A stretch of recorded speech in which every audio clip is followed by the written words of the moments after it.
Hey everyone, David C. Anderson here, coming at you from the Knife Center, and welcome to a Christmas Eve edition of Knife AQ. This is episode 152 of the Knife series, where I answer all your questions, sharp or dull. This week, we're answering some questions, as we usually do, including, what's the best we can do for EDC under $200?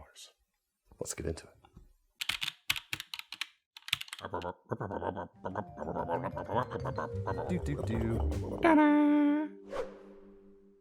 All right, everyone, welcome. Hope you're having a wonderful holiday weekend. If you're joining us as we are posting this video, I know Thomas and I are trying to do the same, having some good time with family and all that.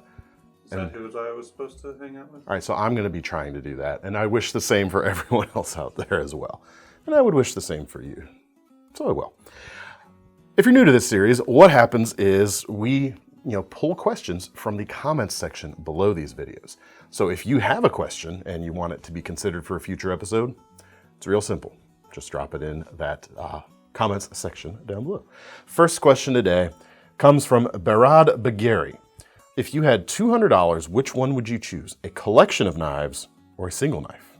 What would you buy in either of these situations?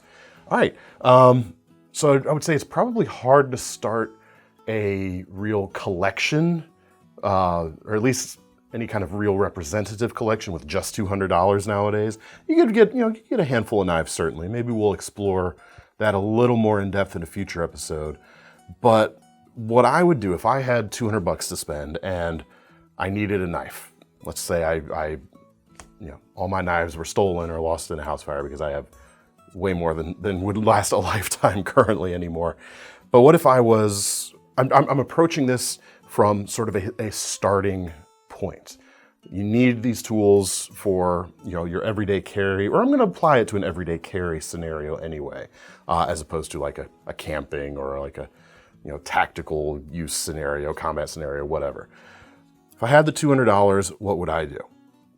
I think I could build a full EDC actually, more than just the knives I would need with $200. I can't get everything I might want exactly the way I would want it, but I could get a very capable set that could do what I want my EDC to do. So we're gonna look at that, and then we're also gonna look at, what else can $200 get you if you just want one great knife.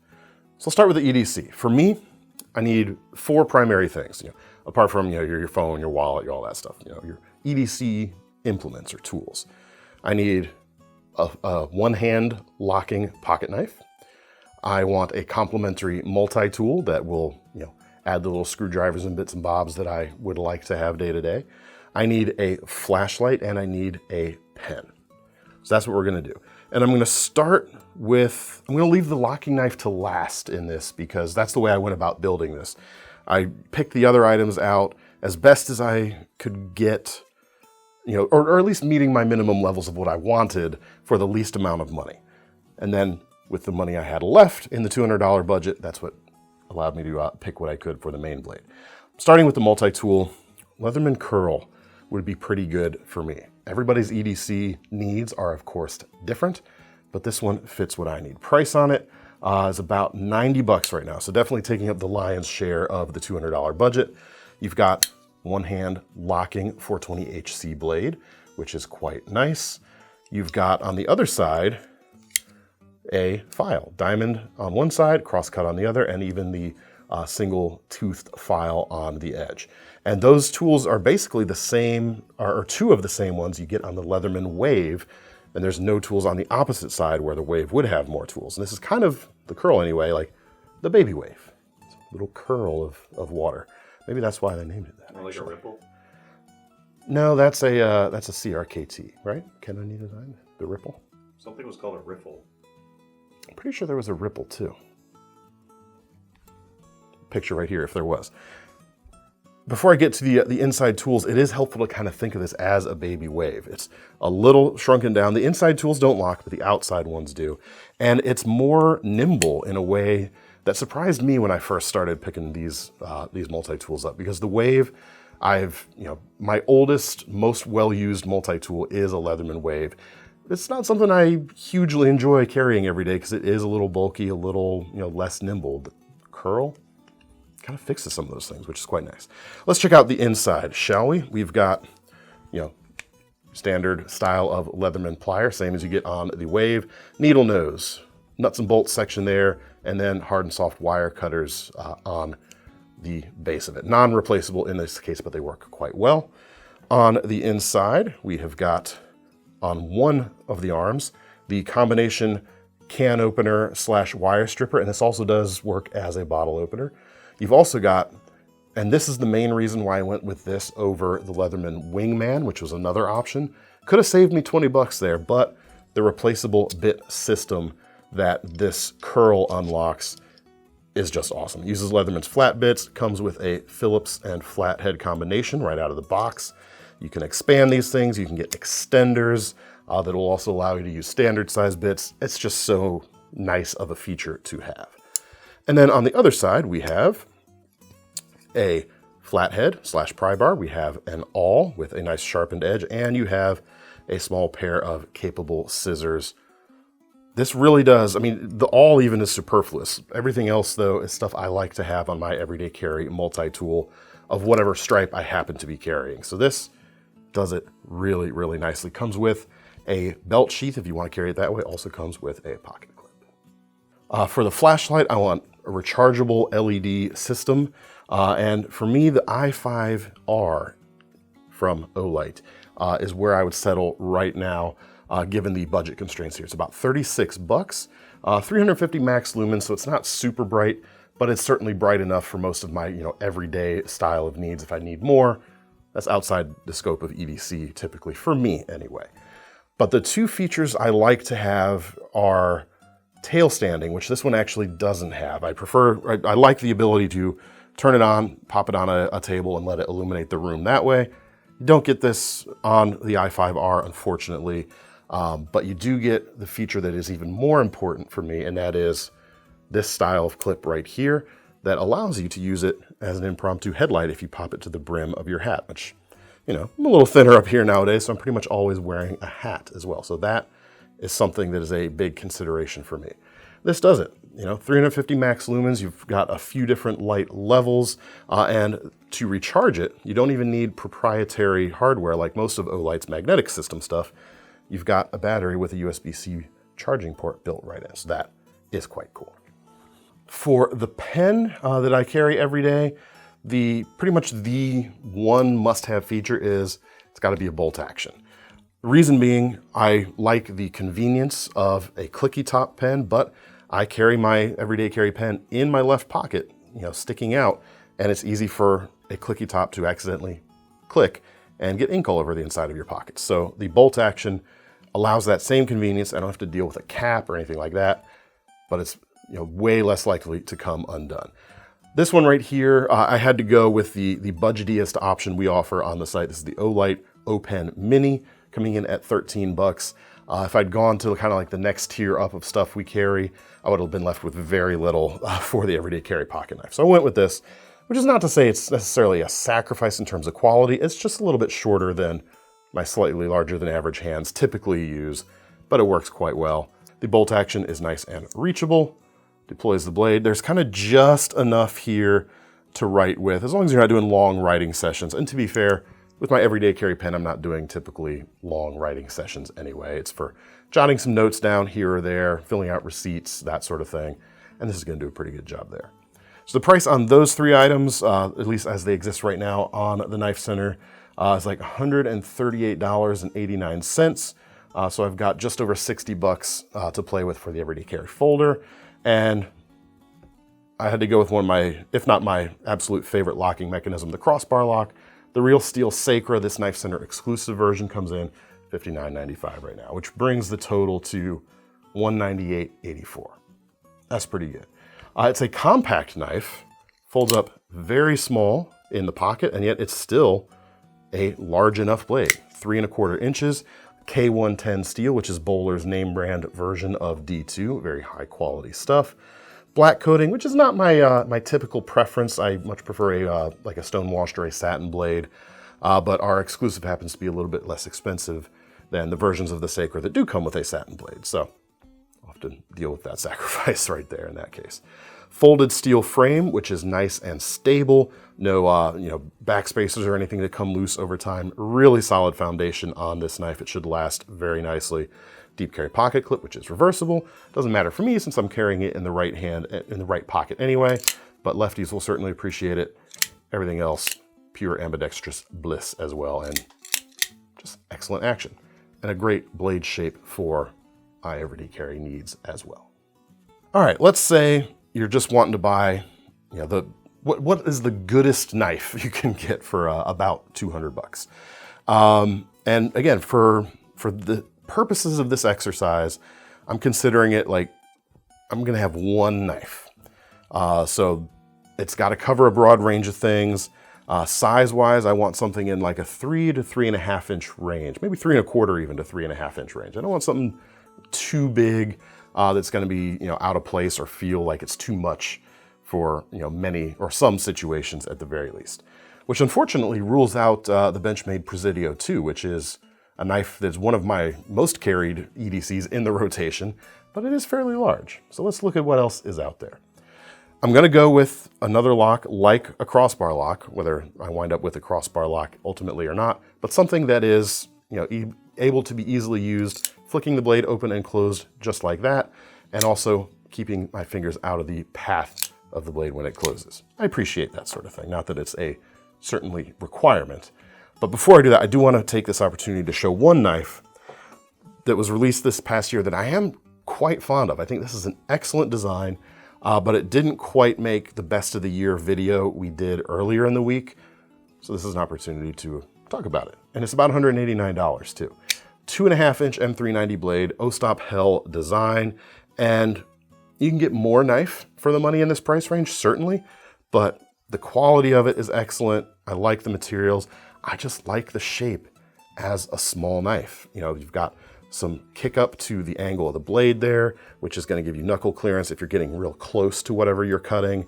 Very acute tip, attractive shape, distinctive. Hard to do sometimes in this modern era of pocket knives. I just like it so very much. But if I'm only going to have one knife, 2.5 inches, probably not gonna be what I go with. And again, not my preferred lock style, but it's an awesome knife and you should check it out. We've also got something like the Shark Cub from Andrew Demko Knives. Also one of the best new knives released this year. Also though, sub 3 inch blade is 2 3/4 here. Probably not what I'm going to wind up with, but this is also a great option if you need a smaller blade. You've got the Shark Lock on the back, which does those things I was talking about, the flicking and the finger safe nature of it. It's built really well, good materials, aluminum handle, 20 CV blade, $200 price point. Reversible, you can reverse that pocket clip. So that's cool. And I like it a little more than like the 80-20.5, just personally. It's still a good knife, don't get me wrong, but something about that design sings to me more. So what if I like the Shark Lock though? You can check out, or I am checking out here, since this is theoretically like what would I choose? The Flytanium Arcade would be an option for me. It's 199 bucks, 3.2 inch blade, S35 VN, aluminum handles. The real story is though the customizability of this knife.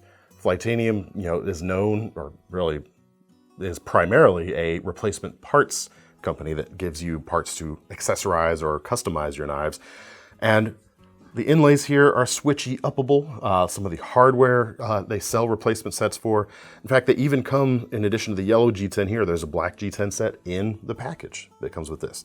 And there's other inlays to choose from too. The grip is nice and solid. It doesn't take up a huge amount of space, yet it's still enough to get a full-fisted grip on. You've got the Shark Lock with that action. You've got thumb studs to open it, or the flicky action. It's pretty good. Single-sided pocket clip on this case, so again, won't affect me, but lefties, I'm sorry. That's an option. We've also got stuff like the Benchmade Readout. 180 bucks, a little bit smaller than my Presidio 2.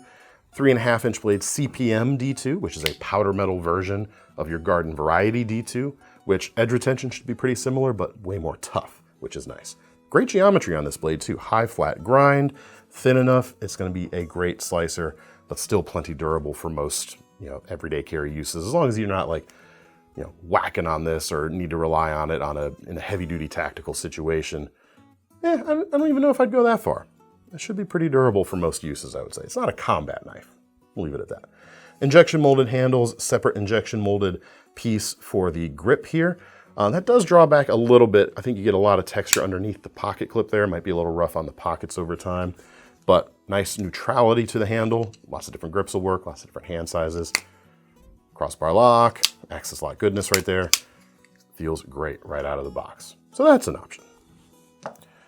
We've also got the Actinon Verba A100, a MagnaCut crossbar locking folder for 184 bucks. 3.6-inch blade, slender enough, so even though it's kind of above that 3.5-inch mark that I'm looking at, it doesn't feel like it's too big or too bulky.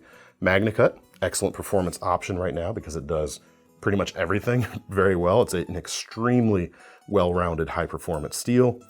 Injection molded handles here, reversible wire clip, and the crossbar lock. Sometimes these need a little bit of breaking in right out of the box, but you can see already it's working pretty well. Single-sided thumb stud here, but it is reversible, which is nice, and it's glow in the dark.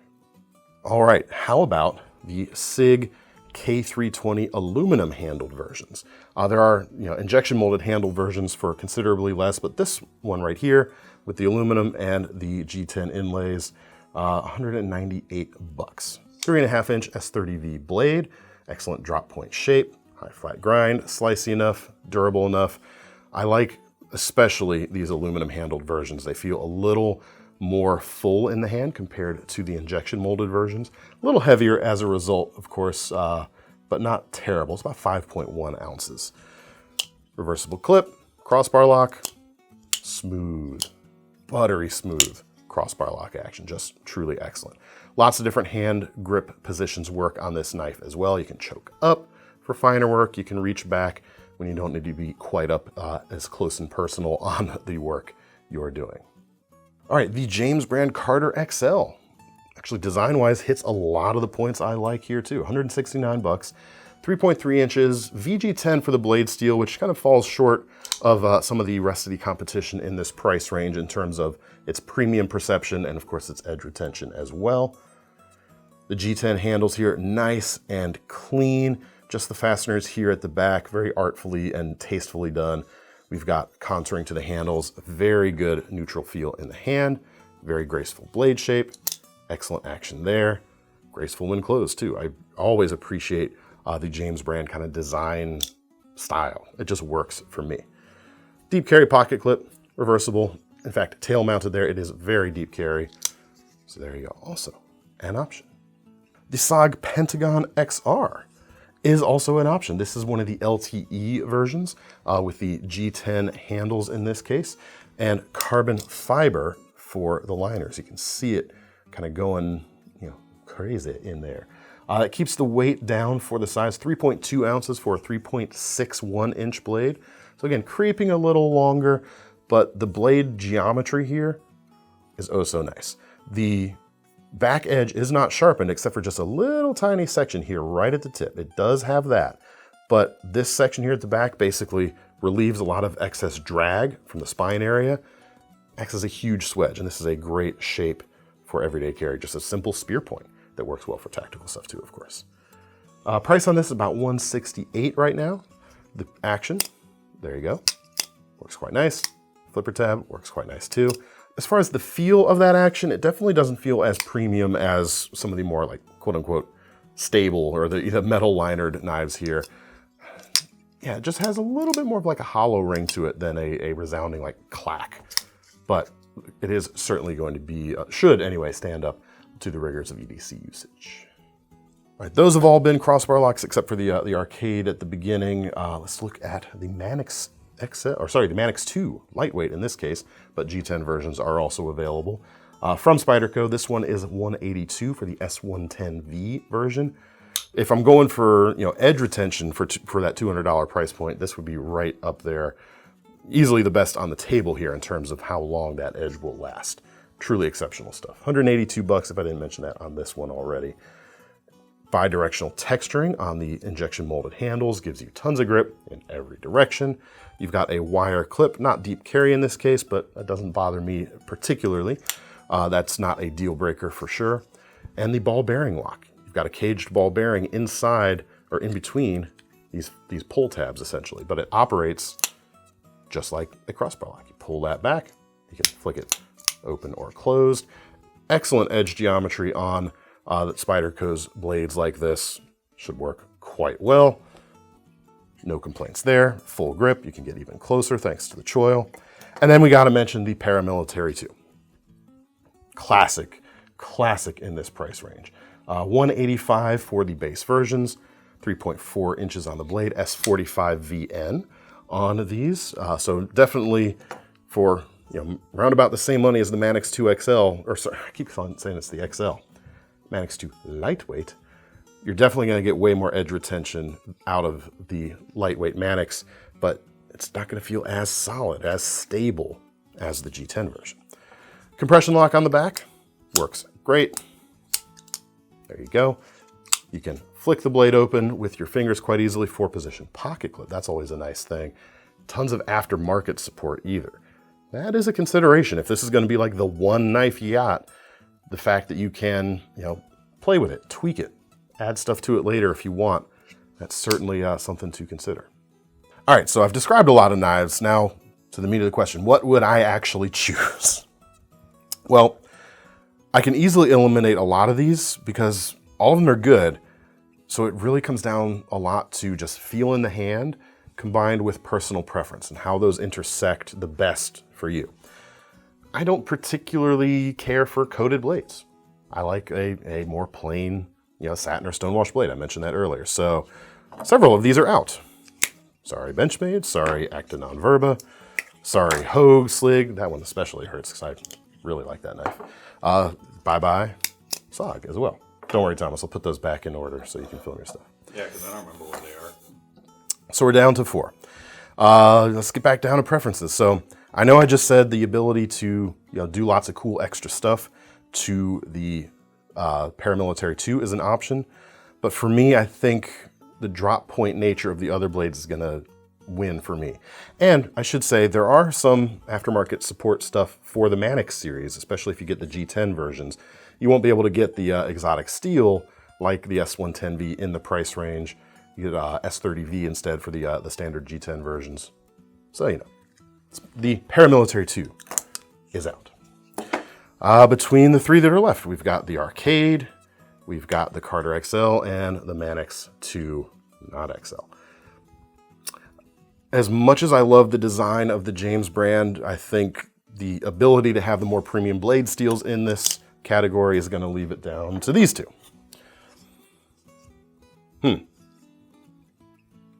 It's a conundrum, as they say. Some people say that. Someone said it. Here's where I'm at. Because this is the only knife, theoretically, we're talking about, it's going to sway the decision. I happen to like the Manix. I like it better than the Arcade. I'm fond of this design. I have one myself, not this particular one, but I've got one of our exclusive crewwear versions, which is quite nice. It's an excellent knife, but it is a little more aggressive. It does take up a little more space in the pocket than I might want all the time. So even though I find this design more attractive, more desirable on a purely objective sense, I think the Arcade would live with me better day to day. I surprised myself. I did not anticipate this being the case. Yeah, check out the handle. It's not super wide, but you get a full, solid, hard-working feeling grip on it. 3.2 inches on the blade. It's on a little bit on the smaller side of the range we're looking at, but still plenty for most things you need. There it is folded up. That shows you the difference between these 2 right there. Check out the difference in pocket space. Width-wise, those are going to take up. So there you go. In this situation, I would choose the Flytanium Arcade. All right, now we come to the lightning round for today. First question is from Chris Tanner, 8765. Hey DCA, what would you consider the best knife in the world, regardless of price? So, in a way, this is almost an impossible question to answer because no matter what, best is a hard word. Favorite is different because there's always going to be something that's better at one thing or another. Let's say you've got like a $1,000 knife that's actually easy to achieve these days. Let's say you have a $25,000 knife. It's bedecked out with all this and that and you know, fanciest materials, best workmanship you've ever seen in your life. Are you really going to want to break down boxes with it? I wouldn't. It depends on the insurance policy on it. At that point, this $60 real steel is going to be better, quote unquote. So ultimately, this is actually a non-smart aleck answer. The best knife in the world is the one that I have on my person when I need to use it. That's really not a cop-out.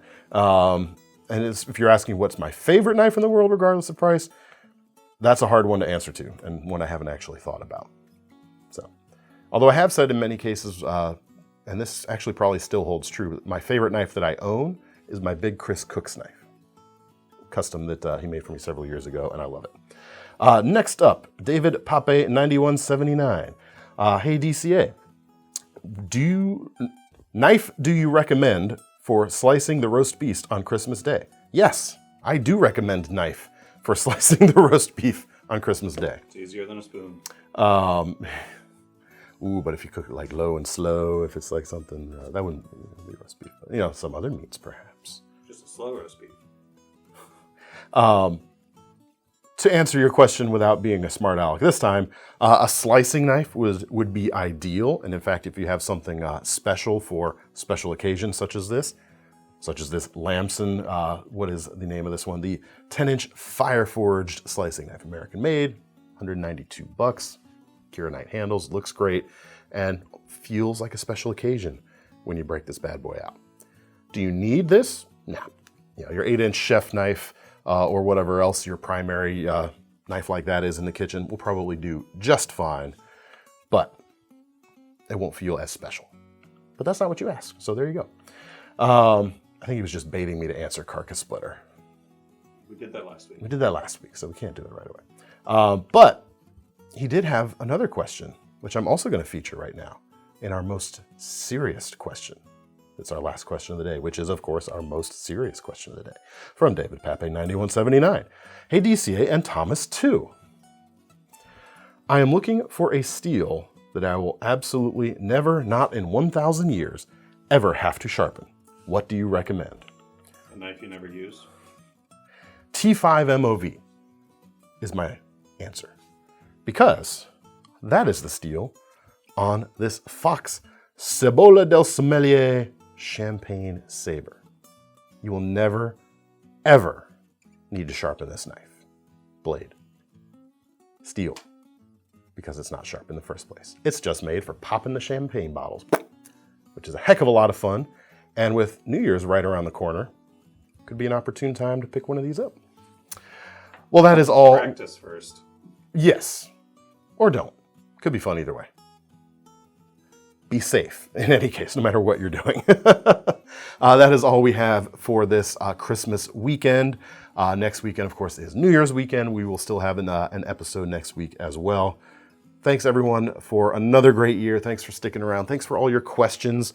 We're at 152 episodes of this doggone series. And as long as you keep asking good questions, we'll keep making them as well. So that's your cue. Leave them in the comments below. If you want to get your hands on any of these items, check out the links in the description. Those will take you to KnifeCenter.com. And don't forget about our long-running Knife Rewards program, because the best way to kick off a new year, as long as you're buying a knife anyway, is to earn some free money to spend on a future one. I'm David C. Anderson from the Knife Center, and that's Thomas behind the camera. We're signing off. See you next time.